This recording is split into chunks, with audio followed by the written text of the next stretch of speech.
This is Lisa from Mobile Tech Review, and today we're going to look at the Samsung Chromebook. This one is simply called Chromebook, but it's a late 2012 model. It sells for only $249. And for that you get actually a very good keyboard, a roomy trackpad, a matte 11.6-inch display. Pretty thin, pretty light, runs Chrome OS, so we're going to look at it now. So here it is, the latest Chromebook model as of December 2012, came out in November, available at Best Buy and Amazon.com. It's your latest Chromebook model. What's really good about the Chromebook this time around? It's only $249. Yeah, I mean that's cheaper than a lot of netbooks. It's certainly cheaper than other notebook computers and most tablets, at least 10-inch tablets that are on the market. So before, when we complain about Chromebooks running Chrome OS, which is basically just the Chrome web browser, you live inside the web browser, everything you do is through Chrome and through extensions to Chrome. They said, well, you know, not so sure about that, especially because you require an internet connection to do a lot of the things you want to get done. But for $250, if you are the kind of person who's always near a Wi-Fi hotspot or you have the mobile hotspot on your phone, it's definitely worth a look, particularly if you're into productivity with a good keyboard. First we'll look at the outside. And honestly, compared to the $500 Samsung 550 Chromebook that we looked at a couple of months ago, this one looks pretty nice too. You know, it doesn't look a whole lot cheaper, even though it's half the price. It's obviously made of plastic, but they do it in a very nicely finished plastic. It doesn't scream on plastic, unlike some Samsung tablets and smartphones. Good looking product. Interesting the way the hinge kind of pops up at the top here. Thin, 0.7 inches, weighs only 2.42 pounds, and it's an 11.6-inch machine, so it's also very portable. You can see right here we have a full-size SD card slot. It's compatible with SD cards, but not XC cards, so that means 32 gigs is the limit. Here's your combo mic headphone jack on this side. And on the back here we have a USB 3.0 port, a USB 2.0 port, a full-size HDMI port, so you plug in the charger. And here would be the optional SIM card slot. There is none here so far. I haven't seen it available with a SIM card in, so we're looking at a Wi-Fi only machine. Nothing going on this side. And on the bottom we have stereo speakers, and this is where you're going to find the actual model number. Since Google only refers to this as the Chromebook, you can see over here that it is the Samsung 303C model, or XE 303C. Little rubber feet here. Again, really not a bad looking machine. As we take a look inside, you can see we have a really nice roomy chiclet keyboard here. And it's a pleasure to type on. It's not backlit. For $250, you're not going to get a backlit keyboard, but nice tactile feel, response, good size. For an 11.6-inch machine, they really brought it out as wide as they possibly could. And we got some shortcuts here for things like your volume control, your brightness, convenience keys, and that's where your power button is right here. And we have a roomy multi-touch trackpad that responds really well. And another thing that you're going to notice is that this machine's display is not glaring at you. It's a matte display. That's the good news. In terms of quality, this is a TN panel, which means that you're not going to have super wide viewing angles. So it's not too terrible. And you're going to have to shift it forward and back to see the sweet spot. See how much brighter it's getting just by my moving it a little bit, and it's going to get pretty dark. So you're going to have to angle it the right way to look at it yourself when you're using it. But as relatively speaking budget machines go with TN panels, it's actually not that bad a display. The resolution is 1366 by 768, again it's 11.6 inches, and we have a VGA webcam up here, and there's a built-in microphone. Inside the story is pretty interesting. This is the first ARM-based Chromebook. ARM is what we see in mobile devices like Android tablets and smartphones, and it's got the new Samsung Exynos dual-core, and that's an ARM A15. That's a new modern dual-core chipset from Samsung available inside of this. And honestly, in terms of performance, it's somewhere between the Atom and the Celeron-based Chromebooks. I find that it's absolutely just fine. If you get 15 tabs open and you have video streaming, you'll notice it slow down a little, but not too bad. It's got 2 gigs of RAM inside, and there's 16 gigs of flash storage. Since this is a cloud-based device primarily, the amount of storage is not all that important. Since it does have an SD card slot, though, you can put documents on there, movies, music, whatever you want.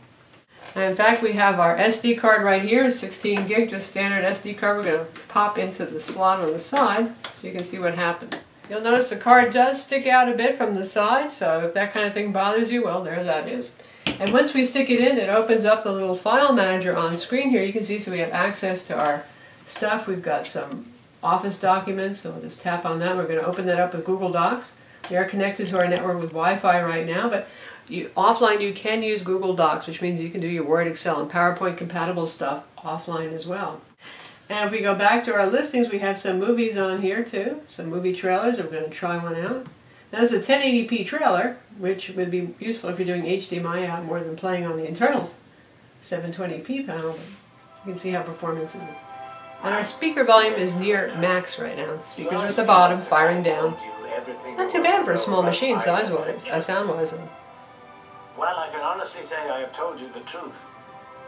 I may not have told you. And there, since it's a TN panel, the dark scenes, well, they do look a little bit muddy, but it gets the job done.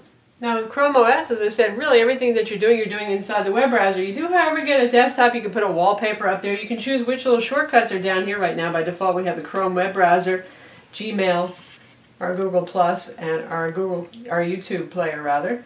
And if you want to get to all of your applications, there's a little grid pattern there, and this shows you all the apps that have installed. Now this includes some things that we've downloaded, but you do get the YouTube player, again the Chrome web browser, Gmail's on here, the Google Plus, the Scratchpad, Google Maps, Google Drive. So all your Google services are here. You'll notice I downloaded Netflix, but Netflix isn't ready for ARM CPUs yet on Chromebook. That is coming. Our file manager that you just saw, there's an Evernote app. There's all sorts of extensions for Chrome that you can download. We have basic PIMs here. We have access to Google Calendar, which looks exactly the same as if you're looking at Google Calendar in the web browser on your computer. Likewise, the Gmail experience is the same thing, because everything does happen in the web browser. And Google Play is also a web browser experience, so is Google Play Music. So here's our Google Play Store, and we can look at our stuff, and here are some movies that I have purchased. And we can play it right in the web browser. Streaming this over a Wi-Fi 802.11n network. This has dual band Wi-Fi 802.11 BGN. It also has Bluetooth 3.0.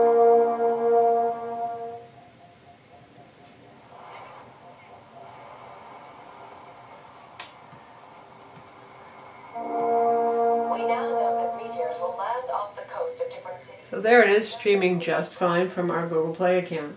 And now we're trying out Hulu. This is just regular Hulu through the web browser, not Hulu Plus. And here we are streaming a TV show from Hulu. And here we are. This is YouTube just as you know it again in your web browser, because you are living in your web browser with Chrome. Plays just fine.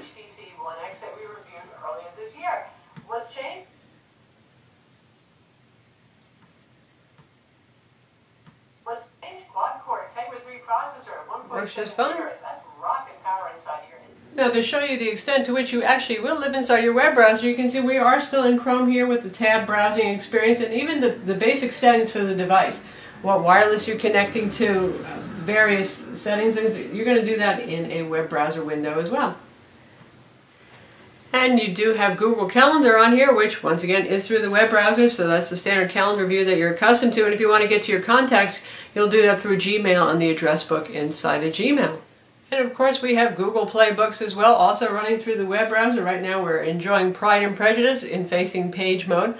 Works just fine. And for those of you who want to use this for video chatting, we do have the VGA camera up top. VGA, not super exciting, but it's decent enough, and you can use that with Google Video Chat if you want to talk with your friends, families, coworkers, or anybody else you actually have to talk to over video or voice. Since this is running on an ARM mobile CPU and it's a fanless design, battery life is decent on it. It's about 6.5 hours. That's what Google claims, and that's actually what we found to be true on the device. So certainly not bad. That's respectable. It's what you'd expect from an Ultrabook kind of device as well. And it's nice that it's fanless. It doesn't get hot. It doesn't get noisy. Yet the performance is pretty good on it. Now, as always, the difficulty or the drawback with Chrome OS is for those of you who are used to installing programs, be it on iOS, on Android, or on your Windows machine, you don't just install Android apps on this. It's not compatible. Certainly it doesn't run Windows applications. You're not going to be loading games on here other than browser-based games that are supported in Chrome as an extension, or just browsing-based games in general. The applications that are available, well, if you're wondering about that, just go to the Chrome web page. Google has one. Go to Google/Chrome and look at all the extensions that are available for Chrome, and there's quite a few in there. Basically, it takes a lot of web services and it turns them into little icons with streamlined shortcuts to get you right where you need to go. So for $250, certainly you get a great keyboard here. You get something that's lightweight. We like the matte display. It's not the best display I've ever seen, but it's not too bad, and matte really well, that does the trick for me. It avoids a whole lot of glare and it reduces the need for a whole lot of brightness. As long as you have a handy-dandy internet connection, then it's certainly a useful enough device if you're near Wi-Fi, or again if you have that mobile hotspot on your phone, because most everything on this is cloud-based. It depends on access to the internet to work. A few things do work offline. For example, you can use the MS Office compatible Google Docs suite on this. You can actually access your calendar stuff. You can store files offline or keep them on an SD card. But no web browsing, no email, no streaming video, all of those things that you would have come to expect. If you have some locally stored video, sure, you can play that. So you know better than anybody else whether that's something that's going to work for you. Do you have a constant and reliable internet connection, and is that something that works for you? Would you like to just work inside the web browser? I mean, it's a very unified UI that way. Or would you like the flexibility of being able to install all sorts of applications? For $250, it's not a very expensive gamble to take if you want to try it out. I'll say that. And it's a nice looking machine. It feels good. It feels light. Solid enough. Doesn't look cheap. Doesn't look cheesy. Not bad.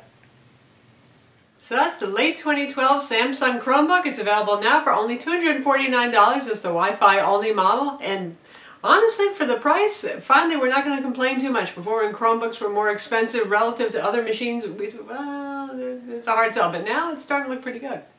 I'm Lisa from Mobile Tech Review. Don't forget to subscribe to our YouTube channel.